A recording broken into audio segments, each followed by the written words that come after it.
السلام عليكم ورحمة الله. അല്ലാഹു തആല ഖുർആനിൽ നമ്മെ ഓർമ്മപ്പെടുത്തുന്നു, ഇന്നല്ലദീന യത്ലൂന കിതാബല്ലാഹി വഅഖാമുസ്സലാത വഅൻഫഖൂ മിമ്മാ റസഖ്നാഹും സിർറൻ വഅലാനിയ യർജൂന തിജാറതൻ ലൻ തബൂർ ലിയുവഫിയഹും ഉജൂറഹും വയസീദഹും മിൻ ഫദ്ലിഹി ഇന്നഹു ഗഫൂറുൻ ശകൂർ. അല്ലാഹുവിന്റെ ഗ്രന്ഥമായ ഖുർആൻ ഓതുന്ന വിഭാഗം, അതുപോലെ നിസ്കാരം കൃത്യമായി നിർവഹിക്കുന്നവർ, രഹസ്യത്തിലും പരസ്യത്തിലും അള്ളാഹു നൽകിയതിൽ നിന്ന് ചിലവഴിക്കുന്നവർ, ഈ മൂന്ന് സ്വഭാവമുണ്ടെങ്കിൽ ഖുർആൻ ഓതുന്നവർ, നിസ്കാരം കൃത്യമായി നിർവഹിക്കുന്നവർ, അള്ളാഹു നൽകിയതിൽ നിന്ന് സകാത്തും സദഖയും രഹസ്യവുമായും പരസ്യമായും പറഞ്ഞത് സകാത്ത് പരസ്യമായിട്ട് കൊടുക്കാം. കാരണം അത് നിർബന്ധമായത് അറിഞ്ഞിട്ടേ കൊടുക്കണം. സ്വതക്ക കൊടുക്കുമ്പോൾ കൈനത്രയും രഹസ്യമായിട്ട് കൊടുക്കണം. ഇപ്പൊ രണ്ടു നിലക്കും കൊടുക്കണം. അങ്ങനെ ചിലവഴിക്കുന്നവർ, ഈ മൂന്ന് സ്വഭാവമുള്ളവർ, യർജൂന തിജാറതൻ ലൻ തബൂർ, നഷ്ടമില്ലാത്ത കച്ചവടമാണ് അവർ ഉദ്ദേശിക്കുന്നത്. ഈ കച്ചവടത്തിൽ നഷ്ടമില്ല. ദുനിയാവിൽ നാം ചെയ്യുന്ന കച്ചവടം ചിലപ്പോൾ എന്താവും, ലാഭവും നഷ്ടവും ഉണ്ടാവും. പക്ഷേ ഈ ആഖിറത്തിന്റെ ഈ കച്ചവടത്തിൽ ഒരു നഷ്ടവും സംഭവിക്കാനില്ല. ഖുർആൻ ഓതിയത് കൊണ്ടോ നിസ്കാരം നിർവഹിച്ചത് കൊണ്ടോ സ്വതക്ക കൊടുത്തത് കൊണ്ടോ സക്കാത്ത് കൊടുത്തത് കൊണ്ടോ ഒരു നഷ്ടവും സംഭവിക്കാനില്ല. അതുകൊണ്ട് ഹബീബായ റസൂലുള്ളാഹി സ്വല്ലല്ലാഹു അലൈഹി വസല്ലം തങ്ങൾ പഠിപ്പിക്കുന്നു, ഇഖ്റഉൽ ഖുർആൻ, നിങ്ങൾ ഖുർആൻ ഓതുക. ഫഇന്നഹു യഅതി യൗമൽ ഖിയാമത്തി ശഫീഅൻ ലി അസ്ഹാബി. ഖുർആൻ ഓതുന്നവർക്ക് ഈ ഖുർആൻ തന്നെ നാളെ ആഖിറത്തിൽ ശുപാർശകനായി വരും, ശഫാഅത്ത് ചെയ്യുന്നതായിട്ട് ഖുർആൻ വരും.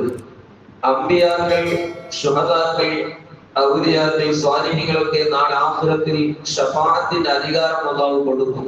എന്നാൽ ഖുർആനും ആഖിറത്തിൽ ശഫാഅത്ത് ചെയ്യും. ആർക്ക്? അത് ഓതിയവർക്ക് മാത്രം. അതിനെ അനുസരിച്ച് ജീവിച്ച് ഖുർആൻ ഓതിയവർക്ക് നാളെ ആഖിറത്തിൽ ഖുർആൻ ശഫാഅത്ത് അല്ലാഹുവിനോട് റെക്കമെൻഡ് നടത്തും.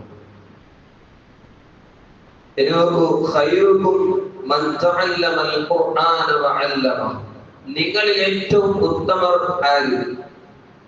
ഖുർആൻ പഠിക്കുകയും അത് മറ്റുള്ളവർക്ക് പഠിപ്പിക്കുകയും ചെയ്യുന്നവരാണ്.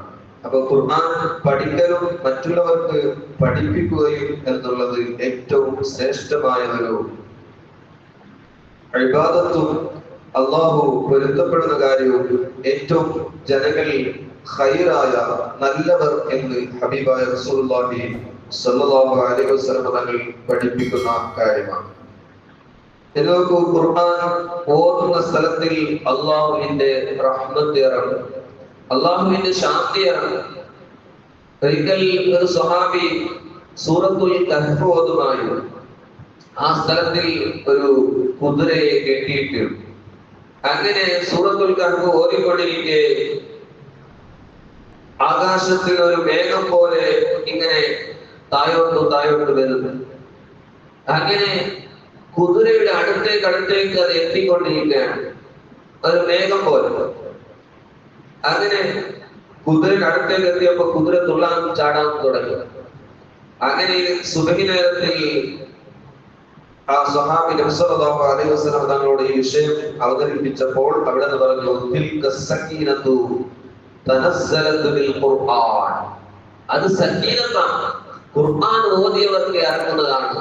അപ്പൊ ഖുർആൻ ഓതുന്നിടത്ത് അള്ളാഹുവിന്റെ സക്കീനത്ത് ഇറങ്ങും, അള്ളാഹുവിന്റെ റഹ്മത്ത് ലഭിക്കും, അള്ളാഹുവിന്റെ ശാന്തി ലഭിക്കും എന്നാണ് അതിൽ നമുക്ക് മനസ്സിലാകുന്നത്. ഒരു സ്വഹാബി നബി സല്ലല്ലാഹു അലൈഹി വസല്ലമയോട് പോയി പറയുന്നു, എനിക്ക് തൊണ്ടവേദന അനുഭവപ്പെടുന്നു. അപ്പൊ നബി തങ്ങൾ പറയുന്നു, അലൈക ബിൽ ഖുർആൻ, നീ ഖുർആൻ നിത്യമായി ഓതുക. ഖുർആൻ ഓതിയാൽ തൊണ്ടവേദന മാറും, ഖുർആനിന് ശിഫാ. ഫീഹി ശിഫാഉൻ ലിന്നാസ്, ജനങ്ങൾക്ക് ഖുർആൻ ശിഫാഉണ്ട്. അത് നമുക്ക് ചിലപ്പോ മനസ്സിലാവാത്തതുണ്ടാകാം. ചിലപ്പോ നാം മനസ്സിലാക്കിയത് മന്ത്രിച്ചിട്ട് ചിലപ്പോ ചില മാനസികമായ രോഗങ്ങൾ, മറ്റ് ശൈത്വാനികൾ അത് മാറുന്നത്. അത് മാത്രവുമല്ല, ശാരീരികമായ മാനസികമായ ഏത് രോഗത്തിനും ഖുർആനിൽ ശിഫാവുണ്ട്. അത് മനസ്സിലാക്കി എവിടെയാണ് ഏതാണ് ആയത്തും സൂറത്തും എന്ന് മനസ്സിലാക്കിയാൽ എല്ലാത്തിനും ഖുർആനിൽ ശിഫാവുണ്ട്. നിങ്ങൾ പല്ല് വേദനയ്ക്ക് ഖുൽ ഹുവല്ലദീ അൻശഅകും വജഅല ലക്കുമുസ് സമഅ വൽ അബ്സാറ വൽ അഫ്ഇദത ഖലീലൻ മാ തശ്കുറൂൻ. അതേപോലെ ഖുൽ ഹുവല്ലദീ അൻശഅകും മിൻ നഫ്സിൻ വാഹിദത്തിൻ ഫമുസ്തഖറു വമുസ്തവദ ഖദ് ഫസ്സൽനാ ആയാതി ലിഖൗമി യഫ്ഖഹൂൻ. ഈ ആയത്ത് ഓതി പല്ല് വേദനയുള്ള സ്ഥലത്ത് കൈവച്ച് ഓതിയാൽ അത് ശിഫാ ലഭിക്കും, മാറുമെന്ന് ഹദീസിൽ കാണാം. അതുകൊണ്ട് എല്ലാത്തിനും ഖുർആനിൽ ശിഫാവും. മഹാനായ അഹ്മദ് ഇബ്നു ഹംബൽ റളിയല്ലാഹു അൻഹു ഒരിക്കൽ സ്വപ്നത്തിൽ അല്ലാഹുവിനോട് സംഭാഷണം നടത്തുകയാണ്. അല്ലാഹുവിനോട് ചോദിക്കുന്നു, യാ റബ്ബ് ബിമാദാ യതഖറബു ഇലൈകൽ മുതഖറബൂൻ. അല്ലാഹ്, നിന്നിലേക്ക് അടുക്കുന്നവരൊക്കെ നിന്നിലേക്ക് അടുക്കുന്നത് എന്തുകൊണ്ടാണ്? അള്ളാഹുവിന്റെ സാമീപ്യം ലഭിക്കാൻ എന്ത് ചെയ്യണമെന്ന് ചോദിക്കുന്നു. അല്ലാഹു തആല പറയുന്നു, ബി കലാമി യാ അഹ്മദ്, എന്റെ കലാമാകുന്ന ഖുർആൻ കൊണ്ട് എന്നിലേക്ക് അടുക്കാം. അപ്പോൾ ചോദിക്കുന്നു, ബി ഫഹ്മിൻ ഔ ഗൈരി ഫഹ്മിൻ, മനസ്സിലാക്കി അർത്ഥം ചിന്തിച്ച് ഓതിയാൽ മാത്രമാണോ അടുക്കുന്നത്, അതല്ലെങ്കിൽ അർത്ഥം അറിയാതെയും മനസ്സിലാക്കാതെ ഓതിയാലും അടുക്കുമോ? അല്ലാഹു തആല പറഞ്ഞു കൊടുക്കുന്നു, ബി ഫഹ്മിൻ ഗൈരി ഫഹ്മിൻ, അർത്ഥം മനസ്സിലാക്കി ഓതിയാലും അല്ലെങ്കിലും എന്നിലേക്ക് ഖുർആൻ കൊണ്ട് അടുക്കാമെന്ന് അല്ലാഹു തആല പറഞ്ഞു കൊടുക്കുന്നു.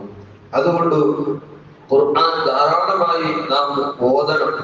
നിങ്ങൾ നോക്കൂ, മഹാനായ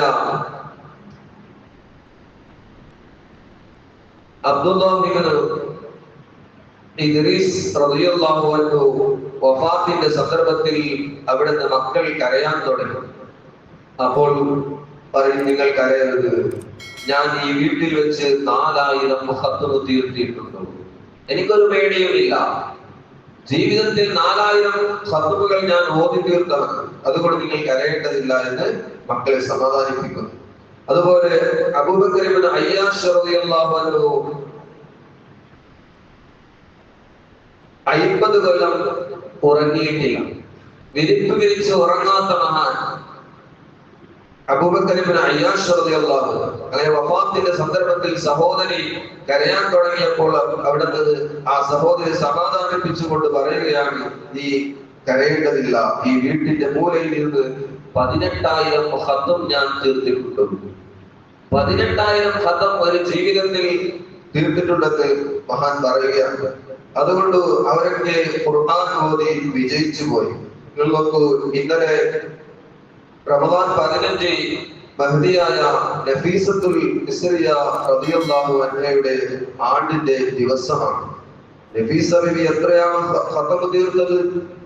അവസാന കാലത്തിൽ തന്നെ വഫാത്തിനോട് അടുത്ത സന്ദർഭത്തിൽ അവിടുന്ന് ഖബർ കുഴിച്ചു. ഖബർ കുഴിച്ച് ആ ഖബറിൽ നിസ്കരിക്കുകയും ഖുർആൻ ഓതുകയും ചെയ്തു. 190 ഖത്ം ആ ഖബറിൽ വെച്ച് ഓതി. ഖബർ കുഴിച്ചിട്ട് ഖബറിൽ ഇരുന്നു കൊണ്ട് 190 ഖത്ം ഓതി. അവസാനം റമദാൻ മാസത്തിൽ ഡോക്ടർമാരൊക്കെ പറഞ്ഞു നോമ്പ് കുറിക്കണമെന്ന്.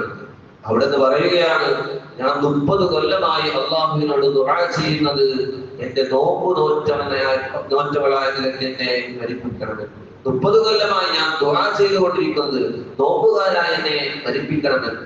അതുകൊണ്ട് ഞാൻ നോമ്പ് മരിക്കുകയില്ല. അങ്ങനെ റമദാൻ 15 അവിടുന്ന് ഖുർആൻ ഓതാൻ തുടങ്ങി. വഫാത്തിന്റെ സന്ദർഭത്തിലും ഖുർആൻ ഓതി, സൂറത്തുൽ അൻആം ഓതി.